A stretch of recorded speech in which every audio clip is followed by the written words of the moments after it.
Okay, so first are the two edits that I did with Photomatix and with Lightroom.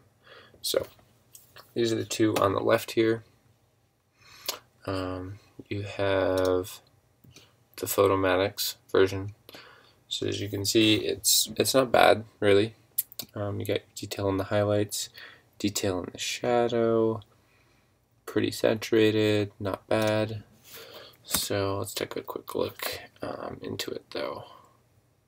So if you look down in here, there's a lot of noise. Look at that. Whew. That's bad. At 100%, it's not too bad. But once it gets compressed, maybe not the best. Plus, it's a little bit flat still. There's, it's still bright, but it doesn't have that glow anymore. It's just kind of a color. There's some glow in here, yes, but then it's kind of dark and it's close, but it's not perfect. So in this one, better. We've got more glow, but it's a little bit too contrasty. We pretty much have lost detail down here. These are just black. Not a lot of saturation in here. This is from just one exposure in Lightroom. So what you do is you lower the highlights, you lower the whites, raise the shadows. I did darken the blacks a little bit, so I could do that. That helps a little bit. Still not perfect though. There's not enough, color in here. So this version was made with luminosity masks in Photoshop. So we've got more of a tint in here. Still quite dark down in here. When you compare it to this one, you can really tell the difference right away. There's a lot more, there's more of a glow in here. It's definitely more saturated in these areas. Sort of a softer feel rather than, this just seems kind of harsh.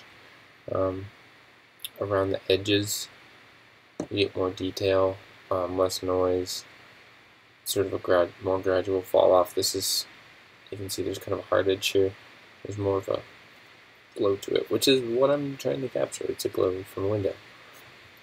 Okay, so with Photomatix, what you do to make it, select these three images, export them to Photomatix. It does everything for you. You select your preset. There's a couple of sliders you can play around with, and you re-import it. I already went through how you would do this one, so let's move on to how you would combine these three in Photoshop to get this one.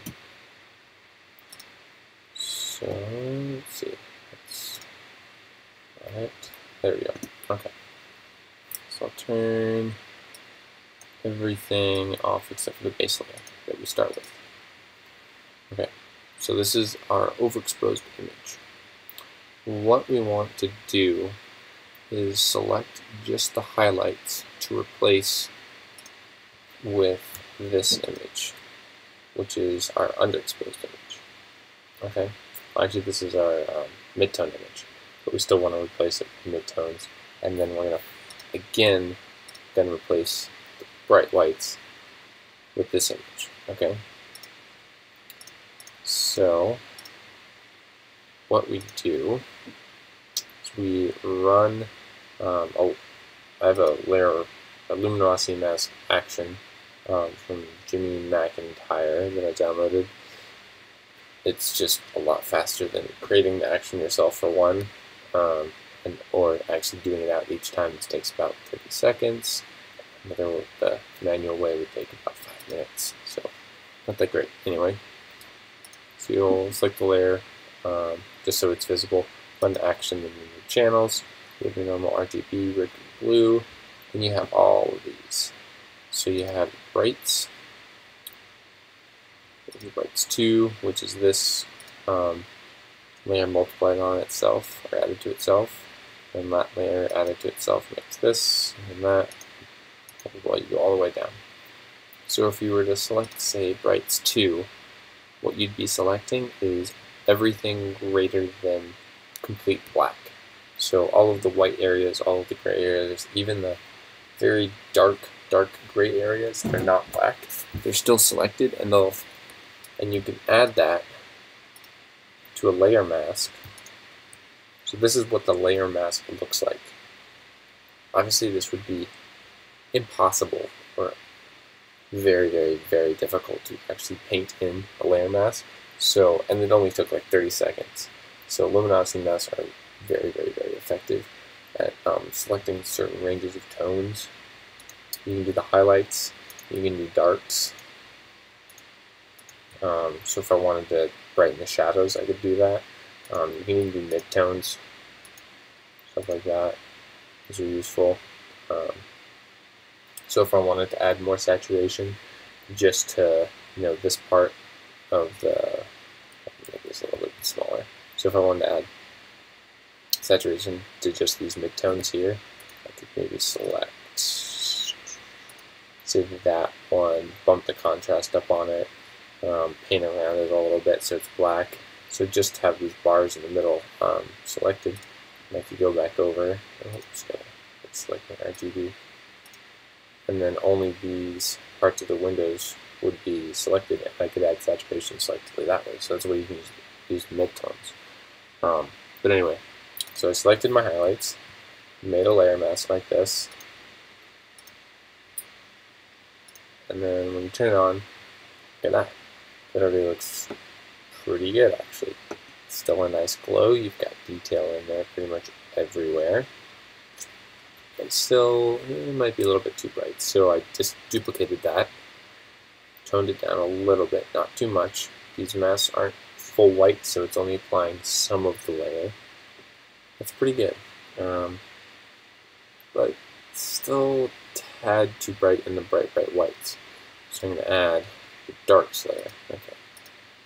See what I did there? But that was too much. We got rid of the really bright highlights, but then the bright highlights are still pretty bright. And another one.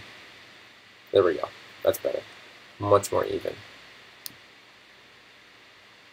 Then I'm going to add a photo filter. This is just a warming photo filter over this area.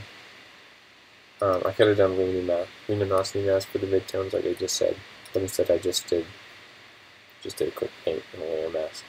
So if I toggle that, you can kind of see it just adds more pink, warm glow to these shadows.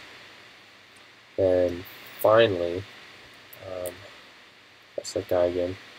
So I went in and adjusted my tone curve, so I made sure I had bright whites and then blacks. So how did I do that?